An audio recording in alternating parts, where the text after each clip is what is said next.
Samantala, may pahayag naman si Marcos Jr. sa mga pagbatikos si dating Pangulong Rodrigo Duterte kaugnay ng kanyang pagsuporta na amyendahan ang economic provisions ng 1987 Constitution.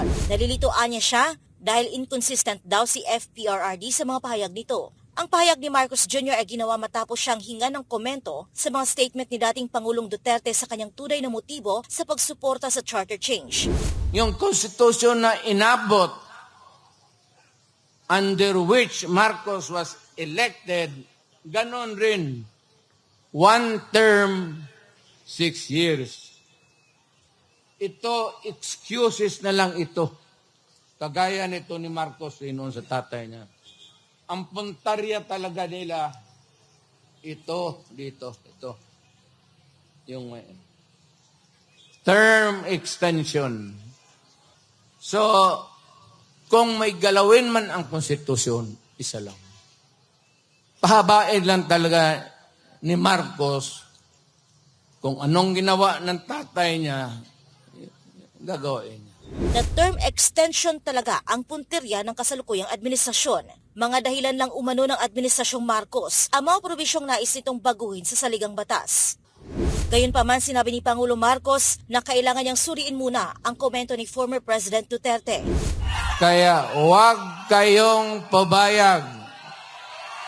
Baski na matunaw na yung mga kamay ninyo. Huwag ninyong pumayag na mangyari yan. Huwag kayong pumayag sa kabalostugan na yan. Masisira ang Pilipino. You would lose your direct vote.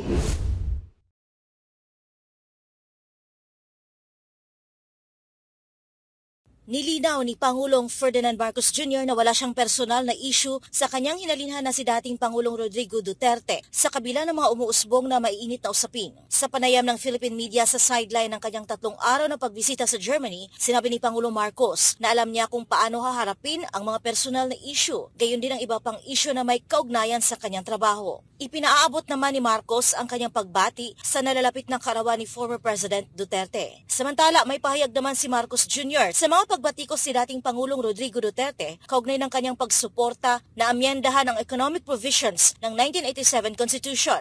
Gayunpaman, sinabi ni Pangulo Marcos na kailangan niyang suriin muna ang komento ni former President Duterte. Nalilitoan niya siya dahil inconsistent daw si FPRRD sa mga pahayag nito. Ang pahayag ni Marcos Jr. ay ginawa matapos siyang hinga ng komento sa mga statement ni dating Pangulong Duterte sa kanyang tunay na motibo sa pagsuporta sa charter change. Nauna nang idiniin ni Pangulo Marcos na ang mga gagawing reforma sa konstitusyon ay limitado sa economic provisions. Kamakailan lang sa Laban Kasama ang Bayan prayer rally, sinabi ni dating Pangulong Duterte na term extension talaga ang puntirya ng kasalukuyang administrasyon. Mga dahilan lang umano ng Administrasyong Marcos ang mga probisyong nais nitong baguhin sa saligang batas. Yung konstitusyon na inabot under which Marcos was elected, ganon rin. One term, 6 years. Ito, excuses na lang ito. Kagaya nito ni Marcos noon sa tatay niya. Ang puntarya talaga nila, ito, dito, ito. Yung term extension. So, kung may galawin man ang konstitusyon, isa lang. Pahabain lang talaga ni Marcos kung anong ginawa ng tatay niya, gagawin niya.